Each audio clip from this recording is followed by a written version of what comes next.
So we got these tweets. Kamala Harris is currently speaking, and she's being protested. Good. She's saying that you're going to help Donald Trump win. Check out this clip. Ooh. Tax breaks to billionaires and big corporations. He intends to cut Social Security and Medicare. He intends to surrender our fight against the climate crisis, and he intends to end the Affordable Care Act. You know what? If you want Donald Trump to win, then say that. Otherwise, I'm speaking. Wow. I actually don't think that's a very They were not acknowledged protesters. Real quick, they were chanting, Kamala, Kamala, you can't hide. We won't vote for genocide. Good. Don't vote for This is her. why they couldn't pick Josh Shapiro. Right. Imagine what the protesters would be doing if he was on stage. No, that's a misnomer. They will protest her regardless if I'm Josh saying Shapiro is the the pick or protesters not. would have been bigger. No, I don't. This is great, though. She just totally dismissed them. Look at her dismissing them. And this is her trying to be like, I'm a girl I'm boss. tough, Such but she's trouble doing for this her. to her own people. And This is going to split the she party. looked Very nervous to me. I mean, she looked nervous. when she was terrified. She's looking at everyone. It gets better. We have another clip. I haven't heard this yet. Let's play it. Hold on. You know what? Here, hold on. Here's the thing. The courts are going to handle that. We're going to beat them in November. Oh, she put her black accent on for that. She shook. She is shook up there. Because she didn't like that they were yelling, lock him up. She's Yeah. trying to tamp up. The courts Yep. are going to handle that. You run the courts. Yep, she does. Family friendly. So she's already getting protested. I gotta say, I don't think she handled that well.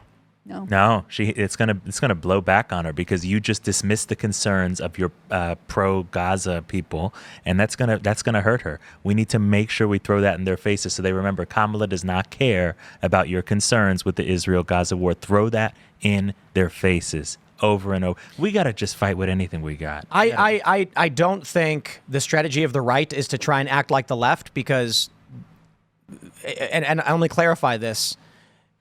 You certainly can't go, oh, how dare she dismiss the pro-Gaza people? No, you can't say it directly, but you just need to target it to these people. You can do targeted. I still think that's from the left. The left would have to do. The strategy for the right is really, really simple. When Tim Walz is like, J.D. Vance is just weird. He's a weird guy. You go, okay, do you have a plan for the economy? Because I don't know what that means. I mean, hey, my family's struggling to pay their bills right now. Can you tell me something else? The attack should be childish bickering doesn't get us anywhere. But you can't just say it like that. That doesn't work. Politically, if you were doing a debate with Tim Walz and he was like, well, J.D. Vance and Trump are weird, and you went, this is childish bickering, you can't, no. You have to be confused and go, look, man, I don't know. I'm just trying to get the cost of milk, bread, and eggs down. Vance has to respond by saying, that doesn't bother me. What bothers me is the fact that American families can't handle their grocery bills, that they're struggling to make ends meet. You can talk all day long about what you think of me, but I'm actually here for the American people. Well, and the funny thing is they're using the weird attack, but these are people that literally have transgenders and drag queens running their whole party. But again, this is a mistake the right keeps making. That means nothing to the average person. If you go to a regular, you go to the suburbs and you say that to them and they're going to go, huh? You're right. They don't pay Weird attention. Weird works. You go, no, they're more weird. They're going to go, you people are children. Good point. If there is a middle-aged mother and father and they're sitting down being like, we don't know who to vote for. And then Tim Walz and the Democrats are like, well, Trump and J.D. Vance are just plain weird. They're weird. If you then say, coming from the party of transgender, blah, blah, blah, those two people sitting in those benches are going to go, the husband's going to go, honey, I still don't know what's going on. But if you respond with, excuse me, there are people in this audience who have deep concerns about how they're going to pay their bills. They're living paycheck to paycheck. Take the weird stuff. I don't care what you think. My plan is X, Y, and Z. And then they're going to go, I like that. That made no sense to me.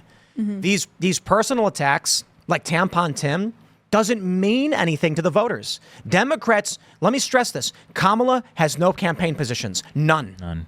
Kamala and Walz on their website list nothing. They are begging Republicans say Tampon Tim because it means the Republicans are offering nothing in return. Mm-hmm. They're saying, well, you call us weird, we'll call you Tampon Tim. And that means the only thing you're going to get are voters based on who they hate more. However, you want to win over a bunch of moderates? Guess what? 2-1. Independent voters in this country think the economy is bad and getting worse. Democrats think the economy is good and is getting better. Don't ask me why, but they do. So the attack there is really easy for Trump. Just be like, the economy's not doing too well. I know you guys are hurting. I'm going to enact these plans. Trump has been doing that. That's the play. But I think the unfortunate thing is Democrats are really good at they're really good at getting the lowest common denominator. That's why they get Bon Iver to play the Kamala event. True. This is why at Occupy Wall Street they lied and claimed Radiohead was coming to play. It worked. Like 3,000 people showed up. Dumb as a box of rock. Oh, Radiohead playing? They all fell for it. Sorry, those people are dumb. Not everyone in this country is dumb. I'm saying those people were, and Democrats exploit that. Republicans think they're going to come out and do the same thing Democrats are doing. It's not going to work. It's getting into a pissing contest. All that happens ever gets covered in piss. How about this? When the Democrats want to have a pissing contest, you show up with umbrellas. And you say, I got an umbrella. Vote for me and it's yours. And they're going to be like, I'll take it because this is nuts. Yeah, it would be nice to see, anytime they call J.D. Vance weird, if he's just like, your campaign is 18 days old and you have no platforms. Like, we are this many days out from the election and you guys have not presented a single platform. $300 grocery bill is weird for a family of 4 every week. That's weird. That's all they should do is they should get the average grocery bill prices on a big board and put it right behind them anytime they do a public event and be like, Kamala's vice president. Mm-hmm. So I don't think she has any public positions, but the way Trump should be attacking him, and the media is complicit in her not having any positions because they don't question her on it, is that she's Joe Biden. And that's what we should expect. And I think that's how people should be attacking her. What? Let's just call Kamala Joe Biden. Yeah. I mean, it's as real as her other identity. Yeah, she fakes she's a black. And I think that's how we should understand her. Yeah, just call her Joe. Yeah, I mean, if she's not going to present her own vision for what her administration would look like, then you have to look to the records that she's put her names on, which are her time as a prosecutor, which is deeply controversial, especially among progressives, and her time with as part of the Joe Biden administration, which, I mean, I just don't think Americans are particularly happy with the state of the country. I think you could go back to, this is one of the things that I thought Trump did really well during the first debate, which is just to go back to the most important issues all the time, the economy, immigration, just saying, like, these are the things that are bothering Americans. We should talk about them. Don't get distracted by any kind of personal, weird or why are you sitting like that or whatever they're coming to come up with to distract you because they're children. They're acting like middle school mean girls. Just talk about what Americans want to hear about, which is like the crisis that face them every day, the things that make it difficult for them to sit down at the kitchen table and plan their futures because they're burdened by so much fear about their economic future and also about the safety of their families. So there are some people in the chat saying, no, Tim, you got to go high road and low road. And there are others saying Tim only wants to not insult Tim Walz because it hits him too. Fair point. No, I'm kidding. I don't care. Call him Tampon Tim. The low road is not their mud pile, their mud pit, okay? Democrats want to get the conservatives in the arena of mudslinging because it convinces no one of anything. Like I was saying, you got some middle-aged dad being like, I got 2 daughters, man. I'm living paycheck to paycheck. I work 40 hours. I'm trying to pick up extra shifts. I'm trying to work overtime, and I'm still struggling to make ends meet. And what do they see? You're weird. No, you're weird. You're weird. You're weirder than me. And he's like, I don't know, man. I just don't. That's why I'm saying low road is going to be something more to the effect of a counter to the weird narrative that doesn't just say the same thing back at them. High road is when you respond with, look, call me weird. My policies to help you get through, to increase your wages and get prices down will be X, Y, and Z. That's high road.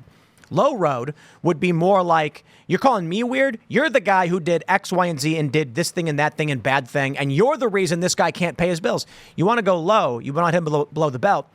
Then you actually make them the problem, make them the fault. High road is the honorable, let me convince you why I'm right. Low road in this regard would be like, Kamala Harris personally went to your house and kicked your dog. That's low road, not just saying weird. Tell the people how Kamala Harris has hurt them.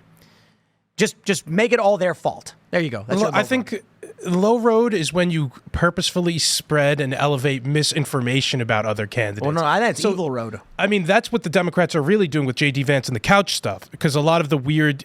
which Tim Walz repeated. Walz referenced that in the Philly rally too, which is particularly gross, and a lot of the weird stuff stems from that. But like to purposefully spread, it's being really cynical because this stuff actually works, and it does make J.D. Vance sound weird and kind of silly. And now J.D. Vance can't address it either because then if he addresses it, he's kind of elevating this misinformation. You imagine him saying that? No, I did not have sex with my couch. So you Streisand affected. Don't talk about that. So that's really really the low road or evil road that we're actually seeing play out. Beyond the weird stuff is it's underlined by a lot of this purposefully spread misinformation. Yeah, and Walls started the weird attack. He was the absolute birth of that attack. Was he, though? I don't believe that. I don't like how Democrats are giving crazy credit for it. Like, oh, I called him weird, but how? But I think it started with him. He's the first big official that said they're creepy and they're weird. They're not these scary fascists. Weird thing to give him credit for. No, I feel like one word to call him, not even. Picked it up and amplified it, but I really think that was started by probably started on the online left. Yeah, like girl in an office who's working on one of these campaigns. Maybe I'm wrong, and you guys should give me your perspective on this. But I think the other thing that would work, when you say we should fight like them, the thing is they already know their style of fighting, and so you can't really. You're always going to be worse in interpretation of trying to do what they're doing. And I actually think one of the things the Trump campaign did well was to have a very positive message. Like, we are going to get back on track. There is hope. Things are going to get better. And in contrast, both the Biden-Harris campaign and the Harris-Walls campaign have been strictly negative. Fear them. They're going to be do bad things. Yeah, we won't. We have to lock them. We won't go back. It's very negative. I would actually like to see more positivity coming from the Trump campaign because they did it well. I mean, this positive, uplifting, things are dark right now. We got to get to the polls, but there is a future. I think a lot of Americans really want to hear that message. Thanks for checking out this clip from Timcast IRL. Make sure to watch the show live Monday through Friday at 8 p.m. Subscribe to this channel, and we will see you all there.